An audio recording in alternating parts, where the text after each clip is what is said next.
बिस्मिल्लाहिर्रहमानिर्रहीम। Dear students, bio का 10 class में चैप्टर नंबर 11 का लेसन नंबर 17 है। आज का हमारा टॉपिक है डायलिसिस या डायलिसिस। डायलिसिस क्या होता है? हम पढ़ रहे थे disorders of kidney and their treatment. Disorders में से हम पहले पढ़ चुके हैं। ट्रीटमेंट में पहली ट्रीटमेंट होती है dialysis, artificial cleaning of blood. गुर्दों का काम, किडनी का काम ये होता है कि वो ब्लड को फ़िल्टर करके साफ़ करते हैं, टॉक्सिक वेस्ट मटेरियल उसमें से पेशाब के ज़रिए निकाल देते हैं। अगर गुर्दे अपना काम ना कर रहे हों तो फिर ये मसनूई तरीके से ब्लड को क्लीन किया जाता है, साफ़ किया जाता है, वेस्ट मटेरियल को उसमें से निकाला जाता है। इस अमल को डायलिसिस कहते हैं। जिस मशीन से या जिस मशीन से इसको करते हैं उसे कहते हैं डायलाइज़र, और उसके दौरान एक फ्लूइड यूज़ होता है जिसे कहते हैं डायलिसिस फ्लूइड। ठीक है जी। डायलिसिस दो किस्म का होता है। एक को हम कहते हैं पेरिटोनियल डायलिसिस, एक होता है हीमोडायलिसिस। ठीक है जी। पेरिटोनियल डायलिसिस क्या होता है कि जिस्म के अंदर, पेट के अंदर जो खाली जगह होती है उस कैविटी को पेरिटोनियम कैविटी कहते हैं। अब मैं आपको फिगर की मदद से इसको बताता हूँ। ये देखें, पेट के अंदर ये जो कैविटी खाली सा नज़र आ रहा है हमें, इसे हम कहते हैं पेरिटोनियम कैविटी। ठीक है जी। और ये जो येलो कलर में लाइनिंग सी नज़र आ रही है ये पेरिटोनियम है।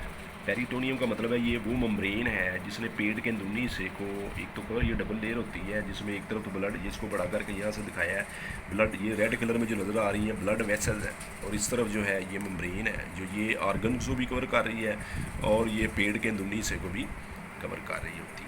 और ब्लड वेसल्स, लिम्फ वेसल, मुख्तलिफ चीज़ों का इसके साथ कनेक्शन बनाती है। अब एक डायलिसिस फ्लूइड होता है। फ्लूइड का काम ये होता है कि वो जब कैविटी के अंदर, हम ये देखें यहाँ इस फिगर में आपको नज़र आ रहा है एक पाइप के ज़रिए, ट्यूब के ज़रिए कैविटी के अंदर भर दिया।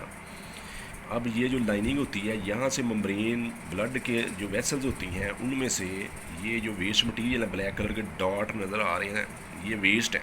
ये मेम्ब्रेन में से इस तरफ आ जाते हैं और यहाँ से फिर जो है वो वेस्ट मटीरियल के अंदर आ जाते हैं डिफ्यूजन के ज़रिए, ऑस्मोसिस के ज़रिए। ठीक है जी। तो ब्लड वेसल्स में से जो वेस्ट, ये फ्लूइड इस तरह बना होता है, ये सिर्फ वेस्ट मटीरियल को अपनी तरफ जो है वो अब्जॉर्व करता जाता है और यहाँ से जो है वो वेस्ट मटीरियल इसमें आ जाते हैं और बाद में ये फ्लूइड को जो है वो हम निकाल देते हैं, ड्रेनेज कर देते हैं, ये दूसरे पाइप के ज़रिए इधर से निकाल देते हैं। तो इस अमल को पेरिटोनियल डायलिसिस कहते हैं। एक दूसरा अमल होता है जिसे हम कहते हैं हीमोडायलिसिस। इसमें एक ये छोटी सी मशीन टाइप होता है जिसके अंदर ट्यूब्स लगी हुई होती हैं, जिसे डायलाइज़र कहते हैं। डायलाइज़र ट्यूब्स होती हैं।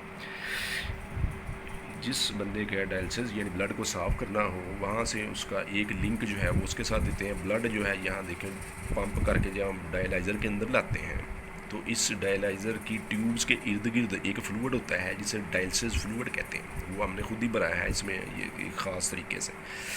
अब जैसे ही वो ट्यूब्स के अंदर ब्लड आता है तो वो उसमें से जो टॉक्सिक मटेरियल या वेस्ट मटेरियल होते हैं वो फ्लूइड के अंदर आते जाते हैं, फ्लूइड के अंदर।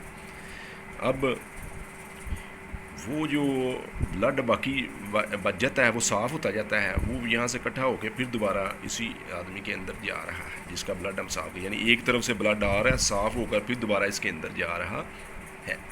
इस अमल को हीमोडायलिसिस कहते हैं। ठीक हो गया जी। अब डायलिसिस के बाद एक दूसरा तरीका भी होता है। गुर्दे अगर बिल्कुल काम नहीं कर रहे हैं तो किडनी को ट्रांसप्लांट भी हम कर सकते हैं, यानी एक हेल्दी आदमी का किडनी जो है वो पेशेंट को लगा सकते हैं जिसके किडनी बिल्कुल फेल हो चुके हैं, काम नहीं कर रहे। And stage kidney failure treatment भी इसे कहते हैं, किडनी ट्रांसप्लांट को। यानी जब किडनी फेल हो जाए और कोई चारा ना हो तो फिर किडनी को बदलना पड़ता है। डोनर जो हेल्दी किडनी हमें दे रहा है, पेशेंट को दे रहा है, वो उसको डोनर कहते हैं। डोनर का और पेशेंट का जो टिश्यू प्रोटीन्स होती हैं वो सेम होनी चाहिए, मैच होनी चाहिए। वो मैच करने के बाद ही उसको लगाते हैं। ठीक है जी। किडनी रिप्लेसमेंट होती है और उस नए किडनी को फिर इंसान के अंदर दोबारा ब्लड वेसल, यूरिन सिस्टम के साथ जो है वो अटैच कर दिया जाता है और ये जो नया किडनी लगाया जाता है इसकी एज 10 से 15 साल तक होती है।